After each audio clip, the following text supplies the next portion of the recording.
Okay, so it's 7:05 on the Saturday the 21st. I'm beyond my spent. I'm on the verge of tears, so I'm not doing very well today. That it's just enough what I got going on already. But then this morning, Ruthie attacked Stella, so I'm not. Oh man, and it's so rough because I've seen Stella be attacked so many times, and she's so gentle and she never fights back. And Ruthie was they had treats yesterday, and so they were eating. Ruthie eats her treats and her food in her crate.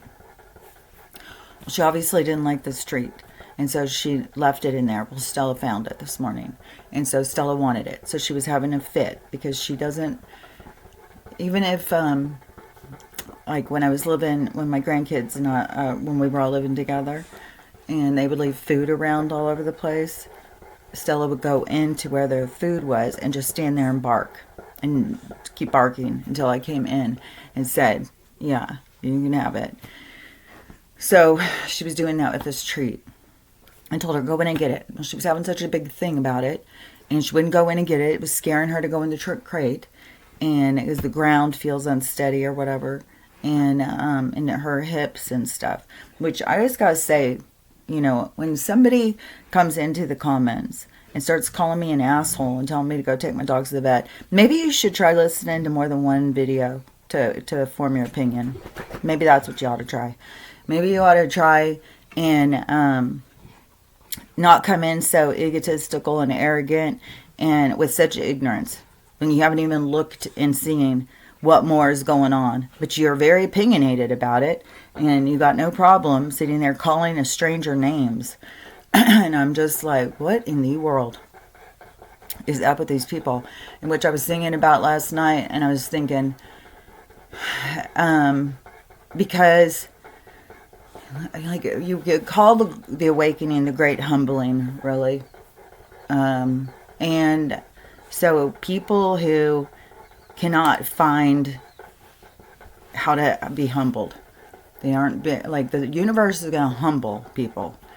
And when the people are so rigid, and I would say if the people who aren't, because there's going to be some shit that's going to go down, and the people that don't have a humbling, I would say they're going to a different place. They're just going to a different place. And so I don't know if there's just people who are just very resistant to it. They don't have that drive to, well, maybe I should look more into it before I go in and bully somebody. Maybe I should get more information. But for those of you who have just tuned into one video and you're like, what is she doing with all these dogs? What is, Max has already got his death sentence. He's on his borrowed time at this point. He's already gone in for 2 appointments that they were going to put him down. And so I did schedule the next one. It's for the 30th is the soonest. And they said they would call me if there was a cancellation, because he's just deteriorating much faster. He's getting worse every day. And so his...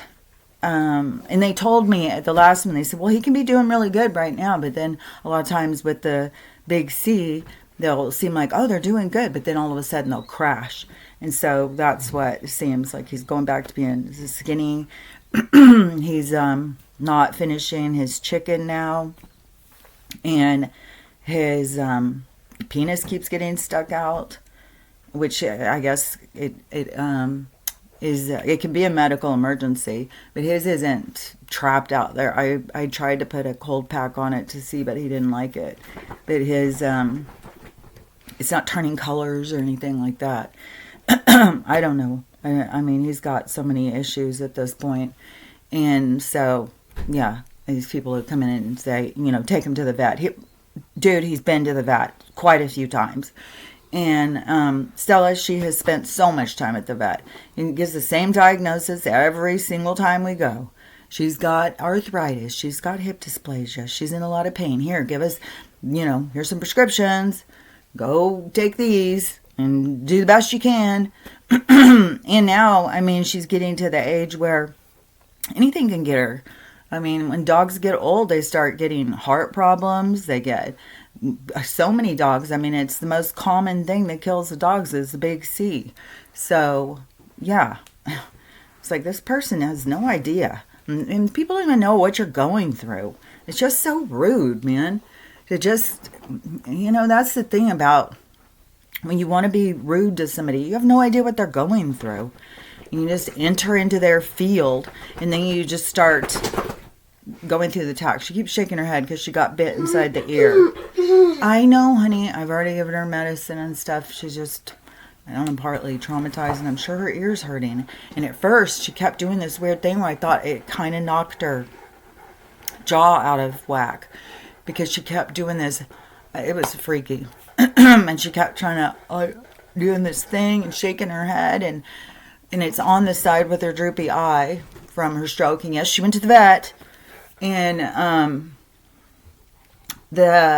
I've spent thousands of dollars at the vet. And you know what? No shame on the people who are online, who are asking people, have you seen this? My dog's doing this. Networking is a completely normal thing. So for people who just, the whole solution is go to the people with the white coats. What's wrong with you? It's like, that's what's wrong with you. That's what's wrong with this world. So, anyways, so she's bit somehow inside here, but she's got so much here. When my brother's dog bit her through the ear into the neck. So that dog was bit right through and made a puncture in her neck. I don't know what the deal is, but with Ruthie, but she got her, like, somehow she had a grip on her, and this whole side of Stella's face was slimed. So she had her. I was just trying to get her off of her. I was trying everything. I tried grabbing her by the back of the neck. No. I tried hitting her. No. I even tried, people said, stick your finger up their butt. I was trying to, do that, and I couldn't. I was like, I don't even know what the fuck I'm doing. Grab my water thing. I tried pouring the water on her. I tried hitting her with that. I was going crazy trying to do whatever I could to get her off of Stella. And Stella was crying during the whole thing, which is blood curdling. If you've never been in that situation, it's horrible. Stella, just lay down, honey. Just lay down. More drama than normal. So, Archie, can you move and let Stella get closer? Come here, Stella. Come here. Right here, honey. So then my foghorn was right above me, and I was like, oh, grab that, and did that. That freaked her out. So Ruthie let go. She ran back and was freaked, like, oh my God. And so I got her off of her. And then I was yelling and being psychotic and trying to get Stella into here. And Stella's shaking her head and drooping and doing all this stuff. I'm like, I have no idea what damage has been done. And so then I get her in here, and I'm trying to clean her up and see, and all I can see is that there's some blood up in her ear. And I tried cleaning her ears, and it doesn't seem like it's down in, but something hurt her. She's very uncomfortable. And then probably just traumatized. She's been attacked a bunch of times. She probably gets PTSD when she gets attacked. And so then Ruthie's in the other room. I wouldn't let her come in here. And because Stella wanted to go in here immediately. She ran go to the bedroom. So I put her in the bedroom. Ruthie's still out in our living room, kitchen area. But man, I'm scattered. But so, I've called her Devil Dog and stuff. I've called her some names this morning. Because I'm like, what in the psycho fucking bullshit, man? She goes into fucking murder. And so I was just like, you know, now am I going to have to, what the fuck am I going to do, man? And so I was like, well, put a shock collar on her. But if your dog is attacking, you can't do it because then they think the other dog is hurting them and they attack more. So you have to really watch them. And if they even like try and make eye contact, you zap them so that they don't even look at the other dog. Because when the dogs like are sitting there staring a dog down, it's not a good thing. And so, and I didn't see that she was when this occurred. Stella was like by the crate. Then Ruthie came and stuck her head in like, what are you trying to get out of my crate or something? And Stella tried to be bossy and push her back or something. And Ruthie didn't like it and then just attacked her. But when I went out to check Ruthie now, she's got some punctures. And so I don't know if it was when Stella was trying to hit, because I've been hit with Stella's teeth and got punctures because I didn't see Stella open her mouth and try and bite. And it doesn't look like those kinds. It looks like, you know, she's trying to fight to get away. Because Ruthie, every time she holds on and she doesn't let go. And that's, you know, a bully thing, I guess. And then I see all these people who have these American bullies and they're just the sweetest dogs, just laying on top of each other, you know. And then I have this one and it's like, don't mess with her. She freaking goes insane. And so she has some things. I've already cleaned up those. And Stella's traumatized and I don't even know what is up. I don't even know, man. I have one dog who's dying. And there's one on her period. And I don't know now if she's decided, you know, she's going to fight Stella now because she's a grown-up lady or something. Because before she was a puppy and Stella could be more bossy to her. But now, if she's like, you know, fuck you. I'm a tough chick now. And Stella is elderly. And just a big, gentle giant. She doesn't fight back. Like, I know she didn't. I mean, if she had gotten her chest in front of her and Stella was trying to get away, she might have been like grabbing her chest as grabbing something, you know. But Stella's definitely not violent. I mean, Stella could hurt somebody. I mean, she's huge. So I'm sure it would be a violent, horrible fight, though. So, anyways, that's where I'm at today. I sent a video to my daughter this morning. I was like, man, I don't know. I'm going to have to rehome her. I've one dog that's getting put down in whatever, 10 days or something, or maybe even less. And he's barely here anyways. He's here just to drink water. And I don't know, you know, if the pain medicine, it's just CBD, hemp oil, that you get off Amazon for dogs. It's not like I'm giving him, you know, morphine or something. And, but I don't know if that's just making him more out of it or something. But it's like he's in so much pain. I gotta give him something for the pain. And then if he's so out of it, he can't, you know, so... Anyways, it's just like the whole thing is very strenuous. And then, you know, Stella just, she's getting older and she's my spirit animal. So it's very emotional. Everything with her is super emotional. It's like it's me. And then it makes me even think like, if I make Ruthie mad, is she going to attack me? Is she going to tear my throat out? Because you hear all these people getting attacked by their dogs. And tore the fuck up. And so I don't know. And then Archie, he's always, I don't know. I mean, he's goes out and skips his breakfast all the time, and he's very like finicky or something. So then it's like, well, is he got something going on now too? And then I try and make sure and have them have separate water dishes, but sometimes they go in. I don't know. Drinking his bunk, if it's, I don't, man, this whole thing is just so much. It's just like, God. And then this morning, my sister-in-law's coming to mow with the tractor. So she's going to mow around with a big old tractor thing. The yard is like a giant golf course, and my brother said, yeah, if we get all the grass really nice, it will push the thorns down, and so you won't get stepped on thorns. You won't get thorns all the time. But but anyways, it's looking like a big golf course, but some of the grass is really long and tall. And so, anyways, she's coming to do that, and then we were going to go out to lunch, so I'm going to have to keep the dogs separate for that.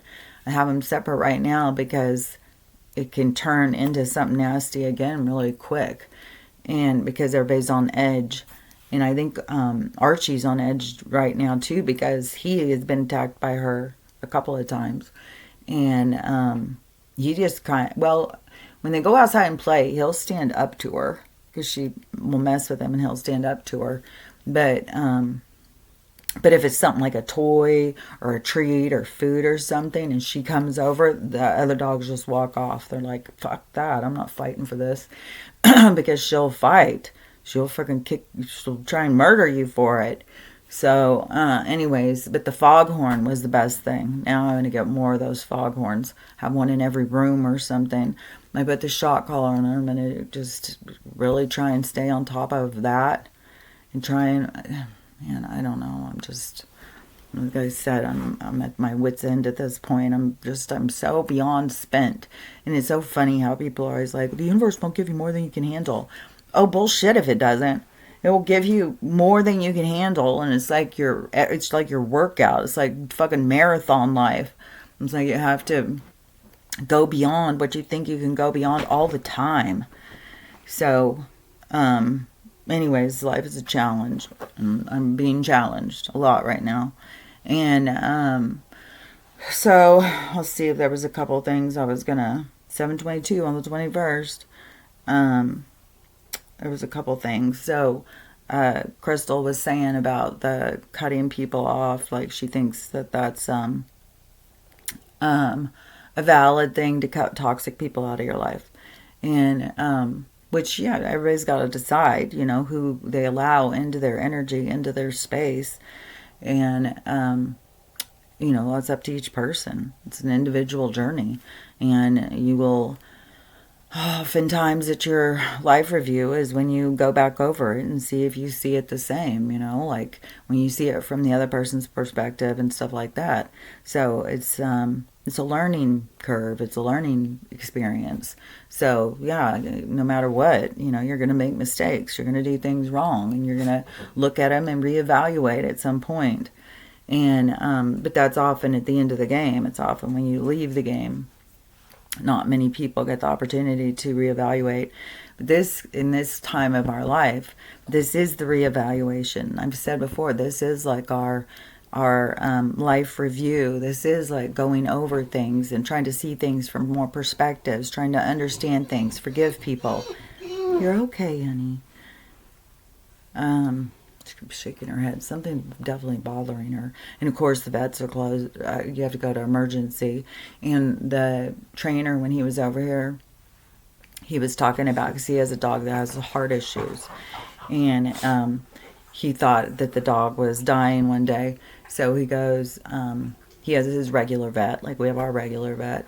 And he said, but it was the weekend. So we had to go to the emergency one. There's one emergency one. It's corporate owned, and he said it's $265 just to walk in the building.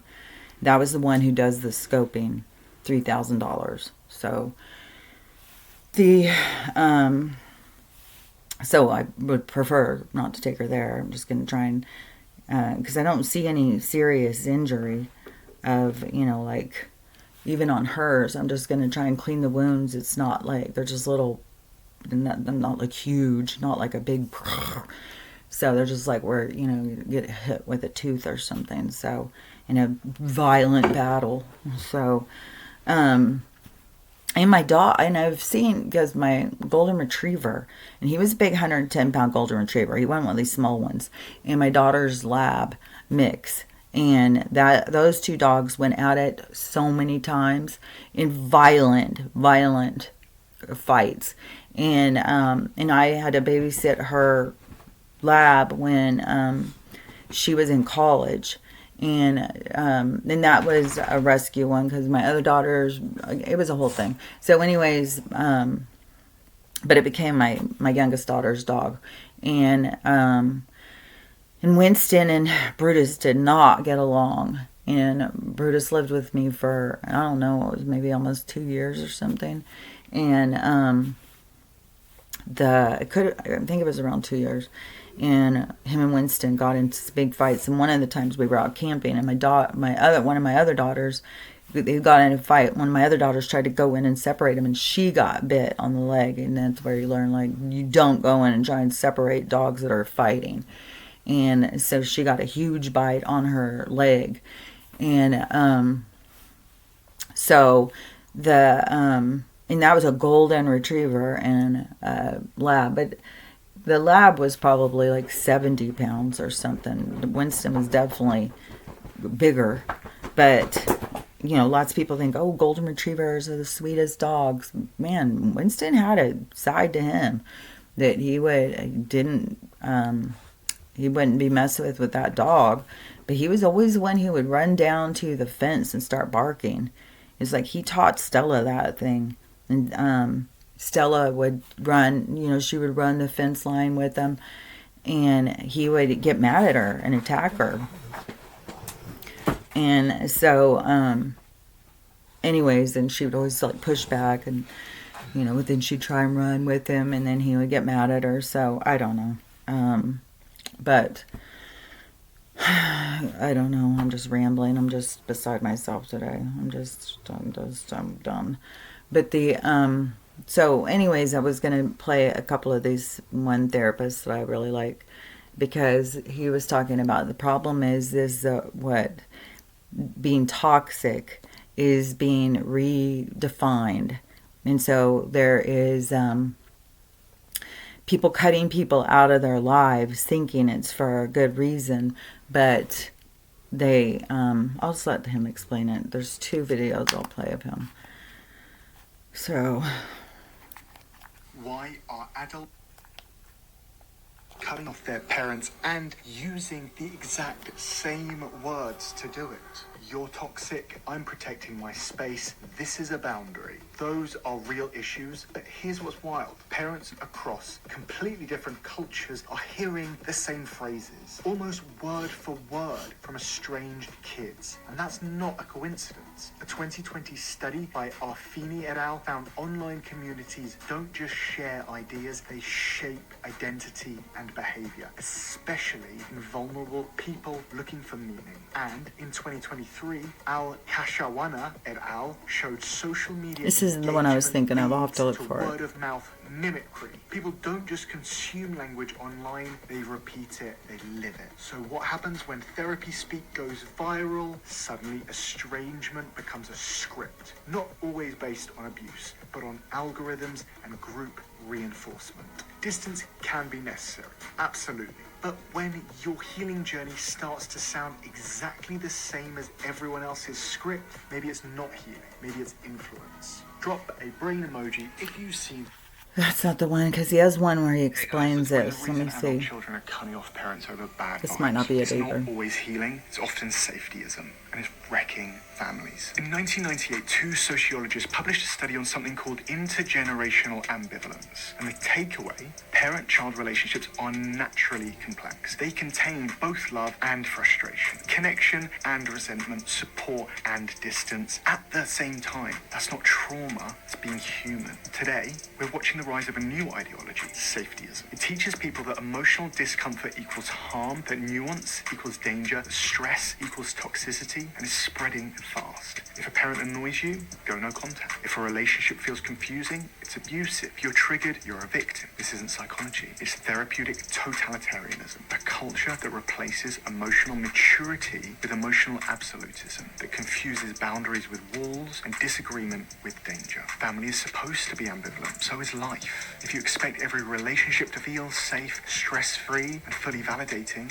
you're not healing. You're outsourcing your emotional regulation to the world around you. This ideology isn't making people stronger, it's making them allergic to being human. The study is real, the trend is clear, and if you've been cut off by someone healing from discomfort, you may not be the only problem, but you are inconvenient to their belief system. There's a reason adult children are That's not the one either. Let me see if I can find it. Because he explains, he puts more perspectives. Let me see if I can find it. But I like him, so I see his videos a lot. I just started seeing him the other day after that AI song. When I said I think that the tables are turning, and all of a sudden I start getting all these videos of people giving different perspective on this whole thing about the cutting people out of your life, which I've been talking about for a while.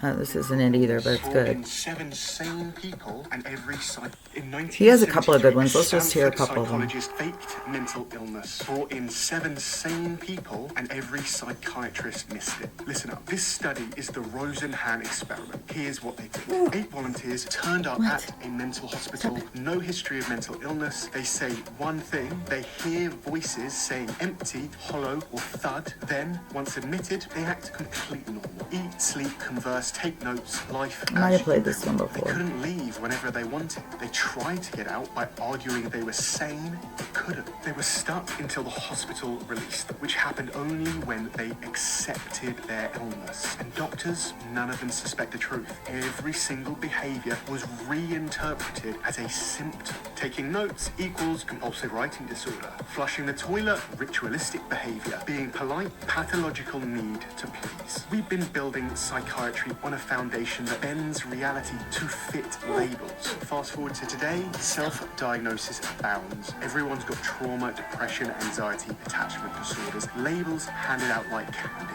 People rewarded for being mentally ill, detention, accommodations, disability, identity perks, manipulation. The incentives are there, and naive compassion lets it all slide. If we don't challenge this system now, it'll swallow us all. Rosenhan showed 50 years ago psychiatry is fragile at its core, and yet we act like its diagnoses are gospel. Mental illness has become both a weapon and a shield. At the rate diagnosis growth is going, things keep climbing like this, pretty soon everyone will be mentally ill. Projected out, if growth continues unchecked, by 2040 to 2050, nearly all of us will carry some psychiatric diagnosis. We need mental health to be better, not bigger. Not more labels, stronger foundations. Comment with the brain exploding emoji if you think we need to... You see, this is stuff that I think one reason I like him is because it's like a confirmation to me, because this is stuff I've been talking about. But this is still not the one I was looking for. Why is mental health getting worse despite all the therapy and meds? Because 100 years ago, we chose Freud instead of Jung. Freud said, you're broken because of your childhood trauma. Healing means digging through your past forever. And that's the system we built. One obsessed with rehashing wounds. One that demanded 5 therapy sessions a week. But Jung, he believed healing comes from meaning, connection, and future goals. And modern research backs him up. Chavez et al. 2025, higher spiritual well-being predicts significantly lower anxiety and depression. Davis et al. 2003, purpose and meaning predict stronger mental health across the board. Meanwhile, Freud's legacy leaves us with more analysis, more diagnosis, more labels, yet depression, anxiety, loneliness will keep climbing. And here's the neuroscience kicker. Hebb's law. Neurons that fire together wire together. The more you focus on trauma, the deeper those grooves get in your brain.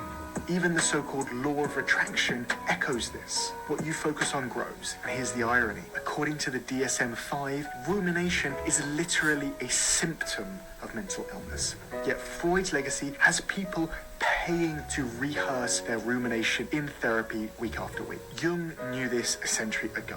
But we didn't listen. We built the system on Freud because it's easier to sell lifelong therapy than it is to sell living with purpose. Make no mistake, our treatments reflect Freud's choices. We've got record levels of therapy and medication and still record levels of mental illness. If we'd followed Jung instead, we might have built a system that helps people grow, not just analyze their wounds. Healing isn't just looking backwards, it's rewiring yourself into something better. Follow me for more takes that challenge the mental health status quo that is letting so many people. See, this is more confirmation to me of the stuff that I have said. I just was saying yesterday, I think it was about spiritual healing as more where you actually can get healed, and not. This might be it. I a lot of his videos.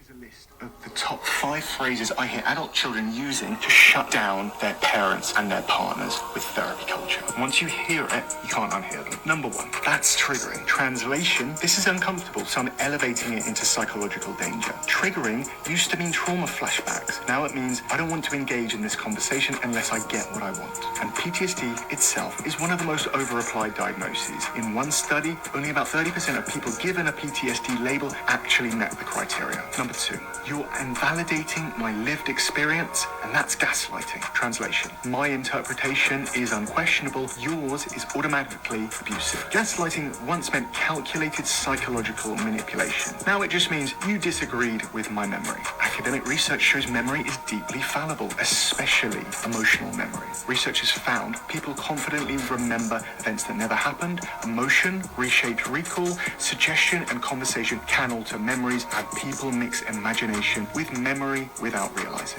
This phrase flips reality instantly.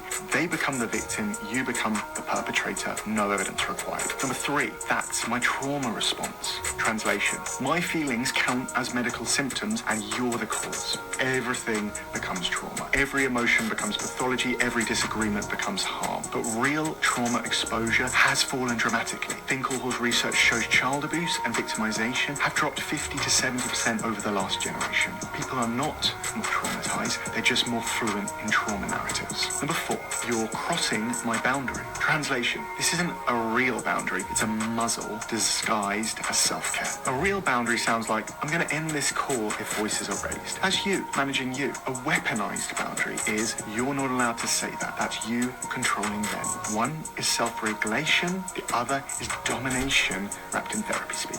5th and final one. This conversation is unsafe for me. Translation, I don't want discomfort, so I'm reframing it as danger. Unsafe no longer means unsafe. It means this is emotionally inconvenient, and because diagnosis is now treated as sacred identity, questioning anything becomes abuse. Meanwhile, the research is brutal. Wakefield and Schmitz, 2013, found 60% of depression diagnoses are sub-threshold. Mutjabai, 2010, found most anxiety diagnoses don't meet DSM criteria, meaning people are weaponizing labels that aren't even clinically accurate. These 5 phrases don't build understanding, they block it. They convert normal family conflict into psychological harm, they turn opinions into offenses, and they turn parents into villains inside someone else's therapy script. You're not arguing with your adult child, you're arguing with a vocabulary designed to silence you. If you've heard these phrases used against you, drop a broken heart emoji, because... See, that's what, well, I've been talking about this stuff for years, but talking at it from a different perspective.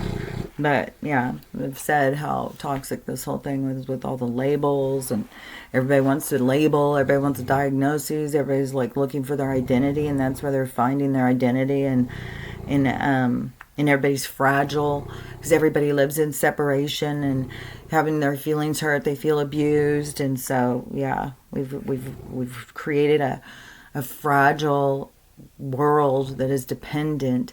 That's why everything is going to flip. So it's going to be so harsh. It's going to be so...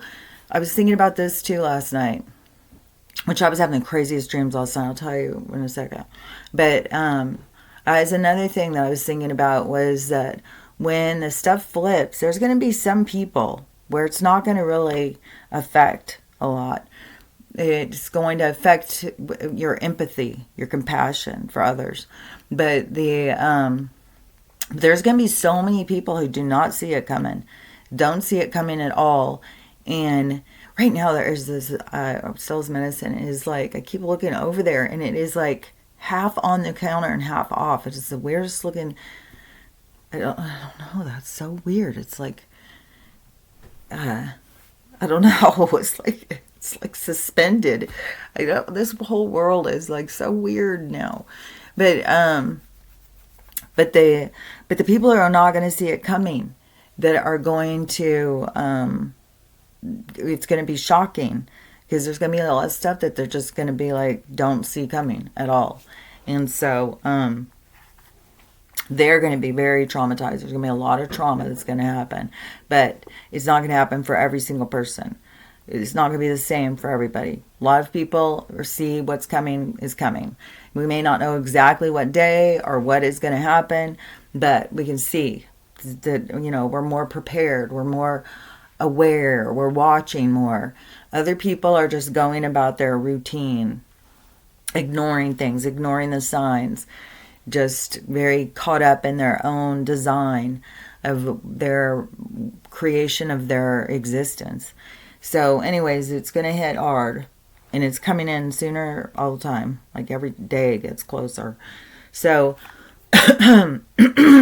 this woman she was saying all these things, like she's putting all these things together right now of with Chris Bledsoe saying that when the two eyes, the Ren and the real go at it, that's when we're going to start seeing a whole bunch of things up in the sky, because it's the other beings that are coming, and that has been where people keep seeing all these other things, and then they're telling us, so it's no, not asteroids. What are they saying? They're called. I keep hearing missile, but it's they're in denial of that. They're whatever they're called. Something oh, I have the videos right here. Something coming out of the sky. Those but there's these all over, these videos of people. I don't know if you can see that. I can't see it, but there's videos of these things falling out of the sky all over the place. And that's what that Bledsoe guy had said was going to happen. And it's going to be, they're going to make themselves known.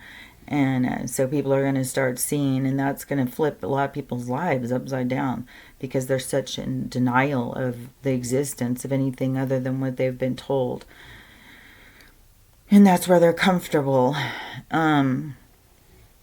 But there is, but when she was talking about the stuff like she was putting together and stuff, she said that she had just watched this movie called Angels and Demons, and she showed a clip out of it, and it was like the sky was opening up, and it was like blast, blast, blast, and it was like opening up, and she said it kind of reminds you of the solar flash, which I don't think all these solar flashes that are coming, we don't see them coming. But I do think that there's going to be some kind of a crash or something in the firmament. And yesterday, when I went outside, last night when I went outside, there was a zillion stars out there. And there was, that's like ships. There's like beams and stuff. And you can see them doing all their little lights and stuff. And lately I hadn't seen any. There was so many. And then once it became light, there was just going to town spraying. Like I said, it was supposed to be cloudy. There was no clouds. They were just going to town spraying. And so they're just going and going and going. And there was a plane that was coming, and it started way over there. It was the longest one I think I've ever seen. But the thing is where it was going, I showed a video. You could see it was a dome. You could see where it started way over there, and it was just going. And it's not starting on the ground. It's starting in the sky, but our sky is not the shape that they tell us. And so you could see the dome.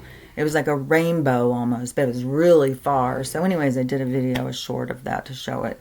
But, and so then I was watching more of them. And it's like a lot of them, they don't start. They go up and like above you and they start going, but they do these little swirls and stuff. I don't know. They were just trying so hard to cover it, but it was still, they weren't really covering it. I don't know what today is supposed to be like, because sometimes they'll do all that, and then the next day it's super overcast. So I'll see what today is like, but I don't know yet. It's still dark out. But on my dreams last night, one of the dreams was I had all these more dogs, like 7 dogs. I was like, I don't know, dog sitting. I had all these fucking dogs, and I was trying to go somewhere, and I had them all in the car, and they started figuring out how to escape out of the car. So I'm trying to get the dogs. It was like so much drama. I could not believe it. I was getting so frustrated. It was so frustrating. That's like nightmares. I mean, just the frustrating dreams and stuff. I'm right here, honey. You're okay. And then I was with these people, and I don't know if these 2 dreams went together, but there was some guy, and there was something wrong with him or something, and they were trying to look at his x-rays or something, and then somebody had said something to me about come and look at these x-rays or something, so I went and looked at them, and I was like, oh my, or I think I might have asked something about him. And I don't remember what my involvement was, but it was like I had seen something with this person, and it was in the water or something. And you know how it keeps looking like up in the sky, even you see these weird like color, little spots of like these little rainbow colors, where it looks like iridescent or something with these weird colors in the sky, and then on the water too you could see where it's like if oil was on the water and separated, it makes this iridescent kind of color or something. So so he had that stuff in his blood, and so we're looking at the x-rays and stuff, and then in one of them, this being was inside of him walking around, and it was all this made out of that iridescent, translucent kind of stuff, and so he's in this person. And so you're looking at all the x-rays, they look normal, then you get to these ones, and this being's in there, and then you see more of this stuff in him. And so then it's like, oh my God, what is this? So then more people wanted to see him. So then I took the x-rays to go show him to some other people. And these were all his long dramas. Like I had to go down these halls, these long halls, and find this person. And there's all these people. It was just the weirdest thing. It was so weird. And I think Stella woke me up from that one. I don't know what happened. It was just weird. And the dog ones, I think she might have woke me up from that one too. I was just having weird dreams, but everybody was sleeping really good last night. Stella didn't wake up. When I looked at my thing even to see what time it was when she woke up the first time, it was like 2:30. I was like, whoa, that was a long sleep. And then it wasn't until like 5:30 or something. Then she wanted to get up. So so 2 times, I think that both those times was when I was having these wacky, weird dreams, and that were causing a lot of anxiety. There was a lot of anxiety, and that's where I had said before that dogs, some study, that dogs can sense when your cortisol is, that they can smell it when your cortisol is up. And so when you're dreaming and the dog wakes you up, that they are waking you up because of they can smell the cortisol. They can smell your fear or your anxiety, which it seems like that seems accurate, because when I'm having these weird dreams, she'll wake me up. So anyways, the dreams were totally whacked out last night. The energy's totally wacky. My life is totally wacky right now. I just feel like I'm being swallowed by life. Sometimes it just is like too much, man. So I will show you this, because today's the day where we're all supposed to meditate at the same time, but it's not a huge meditation. It's 5 minutes where we all focus on the same thing. And at my time, it's 11 o'clock my time. So it's all at different time zones. Depends on where you're at, what time your time zone is. So here's the... What if the entire world stopped at the exact same moment? The Great Synchronization is happening on March 21st. So here's what you do. You find your time zone on this chart. Mark your calendars right now and set your alarms. This is one moment you don't want to miss. For 5 minutes on March 21st, we all sync up. You radiate these 4 words from your heart: peace, love, unity, respect. Feel them, think them, speak or sing. So my time is at 11, so I'll tell you the times. So anybody who hears this before the time, because right now it's already 7:40, so some people won't hear this until then. So Universal Anchor, so the UTC GMT time zone, that will be local 5 p.m. USA Canada Eastern will be 1 p.m. That's Eastern Standard. Then U.S. Canada Central time will be at noon. Then for Canada Mountain, my time, 11 a.m. Pacific is going to be 10 a.m. Hawaii is going to be 7 a.m. So United Kingdom, Portugal is GMT time, 5 p.m. Central Europe, West Africa, GET, WAT time is 6 p.m. Eastern Europe, South Africa is EET and SAST time, and that's 7 p.m. Dubai, UAE is GST time, and that's 9 p.m. India is IST time, and that's 10:30 p.m. Australia, Sydney is AEDT time, which is 4 a.m. March 22nd. So, anyways, my time is 11. So, anyways, it's almost 8 now, 9, 10, 11, 3 hours from now. And then we all sync up. For 5 minutes, we all just keep thinking about peace, love, unity, respect. Peace, love, unity, respect. And we're, the theory is we're all going to sync in together, which, you know, I mean, it's true. We can all sync in together, and we can do it through our focus of, it's just that, you know, we don't have enough people who are in that mindset at this point on this planet. But that's why, I mean, still do it. I'm going to do it. But that, because it can still it can still create a wave that's going to affect these other people. Maybe it's what fucking knocks the firmament out. I don't know. Because whatever happens is going to happen. So, and I don't know how it's all going to happen. But I know everything that is happening is to change humanity and to get people to recognize the part of being alive that they're missing. Like, and it's like the purpose, the reason you're here, what you're supposed to be doing here, why you're here, how to deal with your things. Because you do come at dealing with things in a different way when you understand the purpose of being here. When you feel like you're just a victim to life and you're a victim to be here, you didn't want to be here to begin with, then you live life through a different perspective. When you start understanding that you came here purposefully, why did you come here? Well, you came here to learn and to grow. Well, who are these people who are teaching me? What are they trying to teach me? What is our connection? That's where you can go deeper into like the depths of our relationships through reincarnation and your soul group. And then it is, what is the purpose? Why am I trying to do this? Well, because it raises your vibration. You grow, you expand. The more that you learn, the bigger you become. And as souls, as energy, that's what our kind of our true identity is about. Our, you know, how big of an energy, our expansion of, you know, what we are. And so you want to be bigger. So then you see the challenges as something that is for you to grow from, instead of something that is trying to take you over. Even on the stuff that I'm going through right now, I got to find, you know, that's the thing, is like you sit with it, you meditate on it, you reflect on it, you wait for answers, you try and understand, you know, what is the purpose of what I'm going through.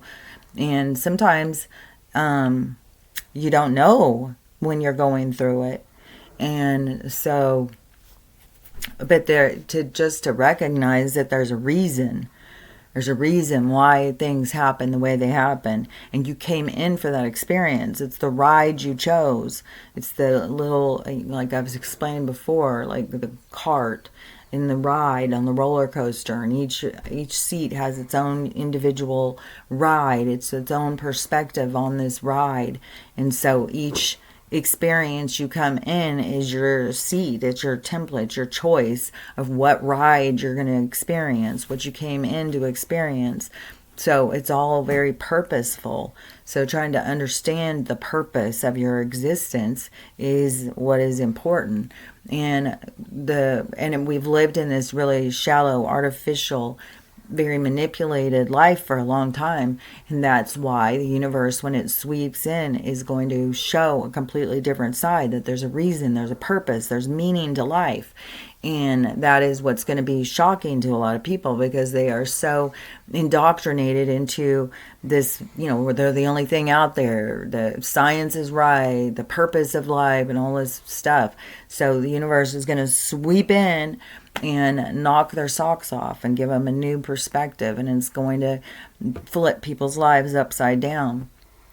And there's going to be a lot of things that are going to be flipping in our world, because we're going to go into a world where we actually exist with more purpose and more identity of ourselves, rather than this artificial identity. But that is the part where we're watching it as it's falling apart. Like the stars are falling, the people that we idolize, they're all being revealed as the phoniness, I mean, some of them aren't even human. Some of them are like, it's a whole fucking schematic, a whole scheme. It's a whole weird thing. And it's all to create idolization so that we are easier to control, because our idols told us to do this. So we've got to do it. And so it's just another manufactured way in order to control us. And then there's beings that like to play in those roles because they live off of the worship. And so we're watching that as it falls apart. And it's kind of weird how it even goes with so many of these movie stars and stuff. They're like whittling away. They're like becoming so thin and sickly. Like I've heard a lot of people talk about, Demi Moore. She looks like she's on her deathbed, and she looks so sickly and fragile. And maybe she's just wearing wigs all the time. Maybe she's lost her hair, because how can you be that sickly and fragile? And I mean, we are watching people, average Joes, who are losing their hair and everything from the lack of minerals and the lack of vitamins and the stress and the radiation and stuff. And so you have these people who are out there who they look so sickly, but then they've got a full head of hair. It's like, I don't know, I think it was just weird how they made this whole story that she went in and got her hair cut for this big bold move, and then all of a sudden she has her hair long again. And then plus there's been people talking about Nicole Kidman. She's always got this friggin' hair, and that she just wears wigs all the time. And so what I was saying yesterday is, like, if you just start wearing wigs all the time, you're going to suffocate your hair. Your hair is going to fall out, and you're going to become trapped into the wearing wigs all the time. It's a trap. And so but they push that, like, so you can have this hairstyle this day, this hairstyle that day. And there's a lot of people who buy into it. I mean, I got that wig, and I was like, oh, I'll wear this sometimes just for fun. But then when you put it on and you start seeing, like, and you're supposed to put a wig cap on, and if you've ever, like, worn your hair in buns all the time, like, I know somebody who wears their hair in buns all the time. Well, it starts pulling all your hair out. Braids all the time starts pulling your hair out. Wearing a wig cap and suffocating your head like that is going to be pulling, it's going to be killing your hair off. So, but they want us all doing that through all of their chemical alterations on our hair and stuff like that. They like attack our hair. They attack everything about us, man. It's like they want us to be the most decrepit, sickly persons, and then they put these people out there who look like they're decrepit and sickly, but they've got this perfect head of hair. It's all an illusion. Like, who really knows? And who really knows if, I mean, some of these people could be robots for all we know. So, anyways, but it's the fall of the idols, the fall of the idolization, and it's the beginning to, it's that what is that called?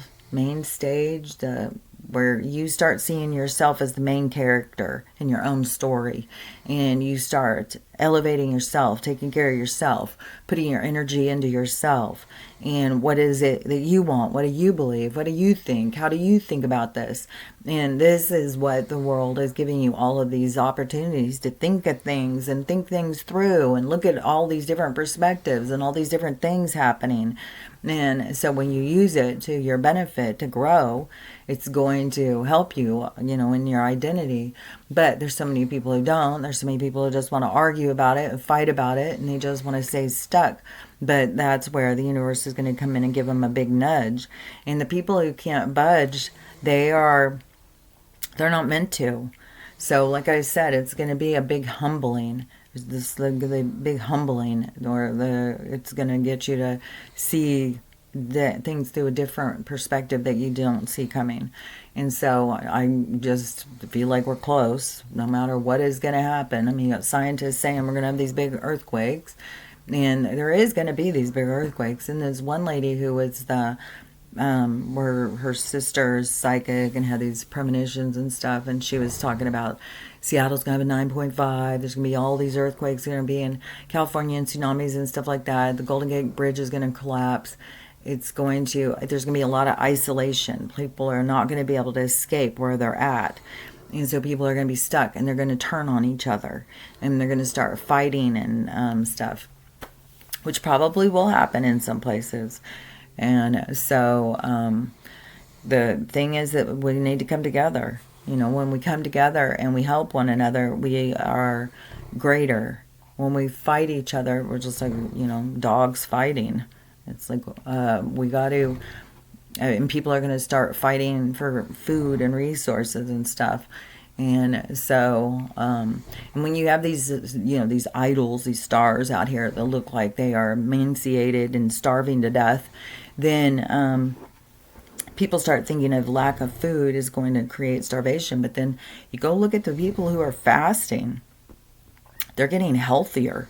So it all depends on your perspective. If you feel you are being starved to death, then you're going to starve to death. If you feel like you are, I say put it in your perspective of like, if there's no food, it's like, well, I'm fasting now. I'm going to, my cells will, whatever it's called, it's called something where they start eating the bad cells in your body and you become healthier. I can't think of the word. I could look it up. But, it's like autophagy or something like that. I'll look real quick. What is the fasting? So anyways, it is all by your perspective, how you look at things. Let's see, fasting.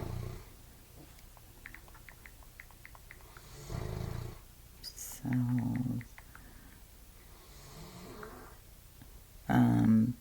fasting cells reset button is triggering autophagy, a cleanup process where cells consume old damaged components and promoting stem cell regeneration.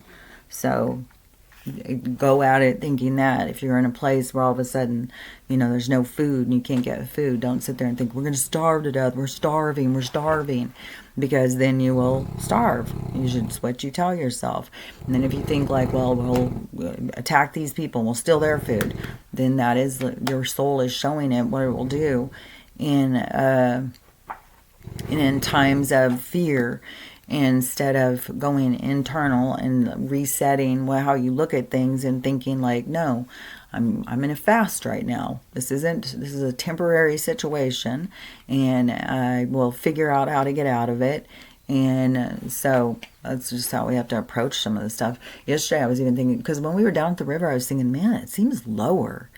And I was thinking that, man, some of these places where you're like by the water and stuff, it could dry up. Like, things are going to be changing a lot. So, I don't know. I don't know what's going to happen. And it can be, scary situation when we know all these big things are going to be happening, but don't know what exactly is going to happen. But it's how you got to just be ready. be ready for the approach, and have some stuff to eat and that is just kept up in case that there is a food situation, and it's not going to last forever, so you just got to get through it. And but it could last months. I don't know. I mean, that shit that went on in Asheville it seemed like it was lasting so long. Who knows what the situation is there, and still but some of these places are going to be kind of cut off from the rest of the places, but there'll still be rescues and stuff. There'll still be, help. That's the thing, is that we do have a side of, I don't want to say the government or something, but some people who are here to help us through this. And so things are meant to change. It's meant to become a better place. But, we have to get rid of all of the old, and there's going to be a lot of shifts. There's going to be big shifts on this world. So, and the landscape is going to change. Big cities and stuff are going to be gone.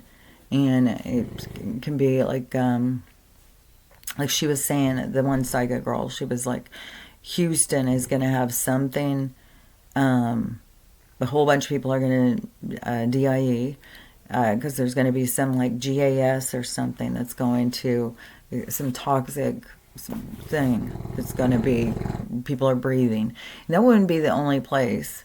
There's going to be more of that. I mean, the people already went through that with that derailment before, and they were all breathing and all that stuff. And when they're crashing those things, and it's got these GASs on the thing, and they're leaking and stuff, that's all being done on purpose. This isn't, so like, these are accidents.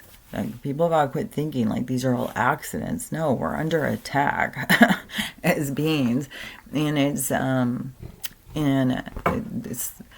like I said, the more that they can get rid of, the more that they feel like they're going to hold them into their realm, because we haven't had the opportunity to escape.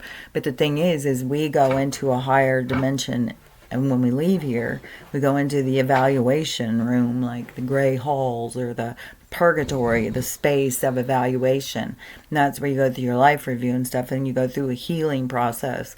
So there's going to still be a lot of healing. Just because somebody dies before they awaken, you don't think, well, now they're going to be stuck here. No, they are still going to be going to places where they're going to be doing their healing. The only way that you would be stuck is because you're not really stuck. You just have more things to learn. So you have more things that you're going to go in and experience. So, but that's what this whole thing is all about, is about experience. And we just look at it as so much more intense. And, so anyways, I'm just going to start repeating myself. I swear to God, I spend so much time repeating myself over all of this stuff. So I don't know. We'll see what happens today. Now it's the weekend. Anything can happen, though. Just because it's the weekend doesn't mean that they can't come in and start. Anything could happen. I mean, beings could land. We could do our meditation thing in a couple of hours, and draws them in and can blow up the firmament. Who knows? Or it could be nothing. It could just feel like, oh, well, nothing happened. But it doesn't matter how many times you think nothing happens. Something's going to happen. That's what drives me so crazy when people go to these dates and they're like, well, nothing happened. See, nothing's going to happen. It's like, dude, just because it didn't happen on a date, you know how hard it is to center in on a date when you're trying to look at things. When you're looking at the future, you see something broad. They don't take you in on a calendar, even though some of these people are saying they're going in and showing them dates and times and stuff. I've never been shown dates and times. I'm shown something that's more bigger and vague. It's just like, oh, this is going to happen. Okay, well, that's going to happen. It's coming in the future. I thought it would have happened before. I thought it would have happened by now. When I looked at it, I thought it was going to be happening much sooner and faster. So all I know is that there is no getting away from it. The people are all going to be affected in all different ways. The landscape is going to change on the planet, and it's all going to be for the better. So there's nothing to fear. And they want to, try and really feed us into this Armageddon, and Jesus is coming, and we're going to suffer and stuff like that. Anything that happens like that is going to be a temporary situation, because we're going into the time of heaven on earth, the freedom of the, it's like freeing our souls to a new existence. But, it has to be something that you go towards. So, and when you just go towards anger and bitterness and bullying and ignorance of judgmental and all of that, resentful and bitterness, all of that stuff is a trap to hold you back from going to the place where it's all love and gold and flowers and shit like that.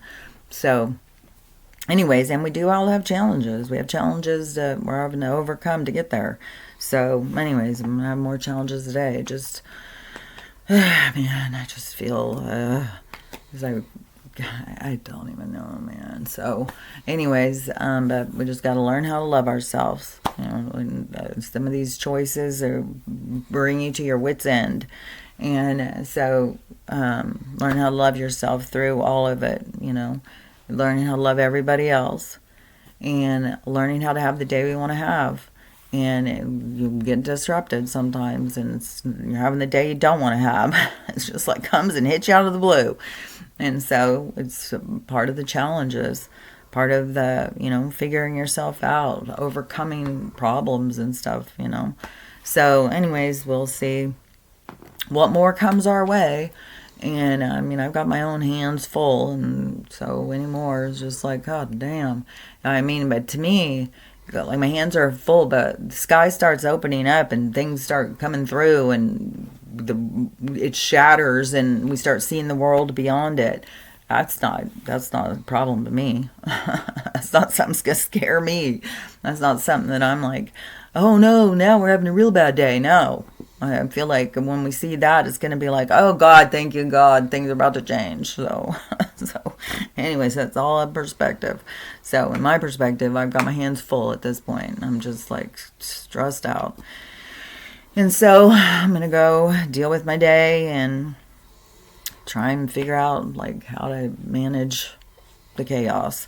So anyways, but we will talk again tomorrow. So I'll talk to you later. Bye.